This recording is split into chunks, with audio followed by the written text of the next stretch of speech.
چوہدری صاحب، یہ ایک انتہائی اہم ایشو ہے. میرا جو سوال آپ سے یہ ہے، بانی کہتے ہیں کہ ہمیں بائی الیکشن میں نہیں جانا چاہیے، پارٹی کی مختلف رائے ہے. بانی کہتے ہیں کہ سینٹ کی جو ٹکٹوں کی تقسیم ہے اس حوالے سے مجھے کچھ نام بھجوائیں، زیادہ نام بھجوائیں تاکہ اس میں سے میں کچھ چن سکوں. ان کو نام ہی بتایا جاتا ہے کہ چند ایک نام جاتے ہیں، وہ پھر کیا کریں، انہیں کو ٹک کر دیتے ہیں. اب یہ واضح ان کی طرف سے بتایا گیا، ان کی بہن جو ہے علیمہ صاحبہ نے بتایا کہ انہوں نے یہ اندر سے پیغام بھجوایا ہے، اور ایک سے زیادہ دفعہ ان کے سارٹس ہمارے پاس موجود ہیں، بیان موجود ہے کہ جی اچکزئی صاحب جو ہے وہ لیڈ کریں گے. یہ مطلب وٹ ڈو یو تھنک یہ پارٹی کے اندر ہو کیا رہا ہے؟ سوال میرا آپ سے، یہ پی ٹی آئی کیوں مطلب ڈسٹینس کرتی ہے اپنے آپ کو قائد کے فیصلوں سے؟ ایک تو ہے کہ گیپ آف کمیونیکیشن ہے، کیونکہ بہت ساری ملاقاتیں نہیں ہو رہی ہیں ان کی. 6 مہینے سے تو ہم دیکھ رہے ہیں ان کے، یعنی نہ ان کی بہنوں کی میٹنگ ہوتی ہے، نہ ان کے وکیلوں کی ہوتی ہے، نہ پارٹی لیڈرز کی ہوتی ہے. تو وہ جو کسی کے سارے آتا ہے چلا جاتا ہے. یعنی مطلب کہ وی ریئلی کینٹ سے کہ جی وہ خان صاحب کا کیا حکم ہے اور کیا نہیں ہے، نمبر 1. نمبر 2، خان صاحب میں نے پہلے بھی کہا تھا کہ بائی الیکشن کو یعنی فیلڈ کو چھوڑنا نہیں چاہیے. وہ بات ابھی پارٹی بھی وہی اسی پر ہی بات کر رہی ہے، اور خان صاحب نے پھر کہہ دیا کہ سیاسی پارٹی جو فیصلہ کرے مناسب کر دے. تو یہ کئی مسئلے ہیں. تو یہ بھی بات ان کی ٹھیک ہے، بھی اکثریت ہماری ہے تو آپ محمود خان اچکزئی کو کیوں لیڈر آف دی اپوزیشن میں. تو اس میں یہ بھی پرابلمز ہیں کہ بھئی خان صاحب کا خیال ہے کہ بعض لوگ سافٹ پیڈلنگ کر رہے ہیں. اس وجہ سے یہ میرا مطلب اپنی ایک رائے ہے، مجھے کسی نے نہیں کہا. تو اس لیے انہوں نے کہا کہ کوئی ایسا بندہ جو سالڈ ہو، کھڑا رہے، اس کو آگے رکھا جائے.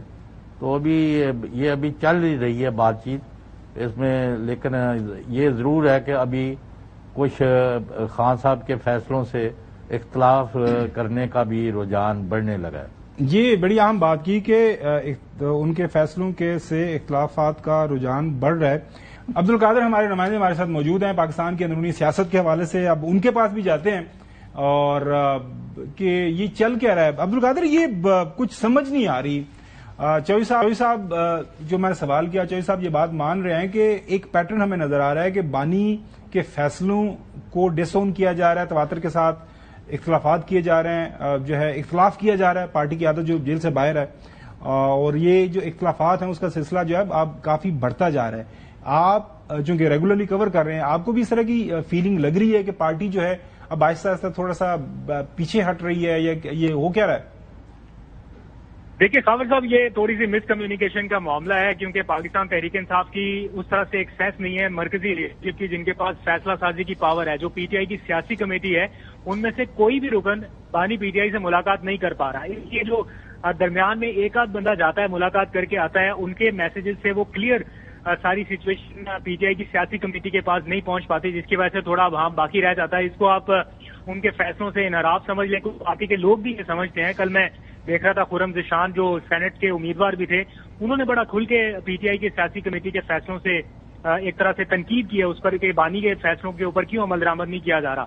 تو ابھی جو ریسنٹ ایک سچویشن سامنے آئی ہے وہ جو سینٹ کے اور قومی اسمبلی کے اپوزیشن لیڈران ہیں ان کی نامزدگی کے معاملے پر ہے. بانی پی ٹی آئی نے گزشتہ روز محمود اچکزئی کو نامزد کیا تھا اور ساتھ میں سینٹ سے جو امیدوار ہیں ان کا نام لیا تھا.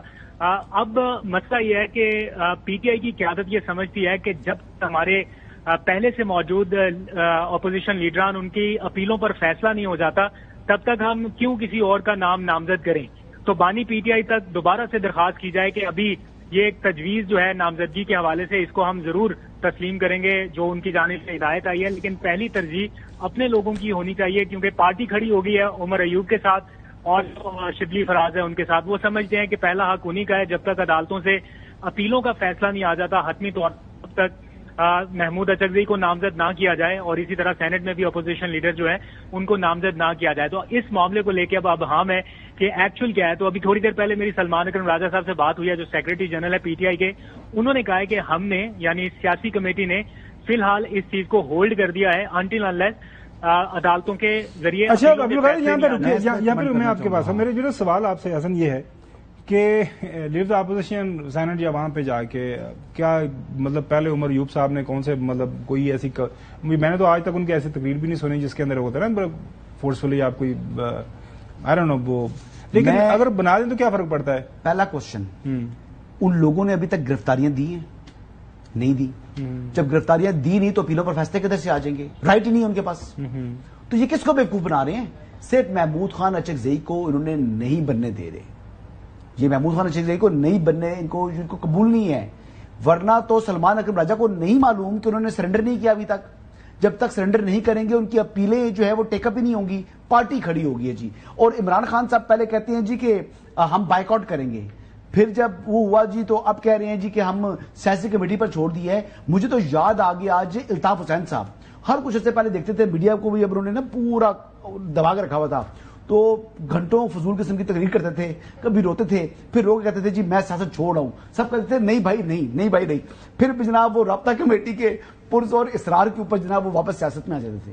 تو وہی کام ہے کہ پہلے جناب ہم چھوڑے ہیں اور اب جناب کیونکہ سیاسی کمیٹی کہہ رہی ہے تو ہمیں ضمنی الیکشن میں حصہ لینا ہے. تو یہ تمام کے تمام لفاظی ہے. اور یہ جو بات کر رہے ہیں سرنڈر کریں گے نہیں، سرنڈر جب تک نہیں کریں گے تب تک ان کا کوئی رائٹ نہیں ہے. اور جن لوگوں کا نام لیا کہ جی آپ کہہ رہے تھے کہ ڈسٹنس کر رہی ہے پارٹی نا، تو پارٹی نے ڈسٹنس اس لیے کرنا ہے کہ عمران خان صاحب نائل ہیں، اس لیے. ناظرین بریک سے جائیں گے، بریک کے بعد ہم بات کریں گے 27ویں آئینی ترمیم کے حوالے سے. کیا 27ویں آئینی ترمیم ہونے جا رہی ہے؟ حکومت انکاری ہے، لیکن فیصل واڈا صاحب نے کل بتا دیا تھا کہ کوئی رستے میں نہیں آئے گا، 27ویں آئینی ترمیم ضرور ہوگی.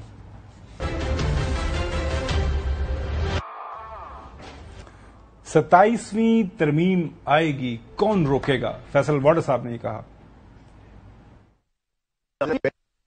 میں نے 26ویں ترمیم والے دن آپ کو کہا تھا کہ 27ویں آئے گی. مطلب ظاہر ہے ترمیم آنی ہے تو اس کے اندر کچھ چیزیں ہونی ہے نا، تو ہونی ہے. پاکستان کی بہتری کون روکے گا اسے؟ کہتے ہیں ہاضمہ ہمارا خراب ہوا ہے، پہلے 26ویں آئینی ترمیم. اس کی پریشانی نہ کرے، ہاضمہ بھی ٹھیک ہو جائے گا، اس کی پریشانی نہ کرے.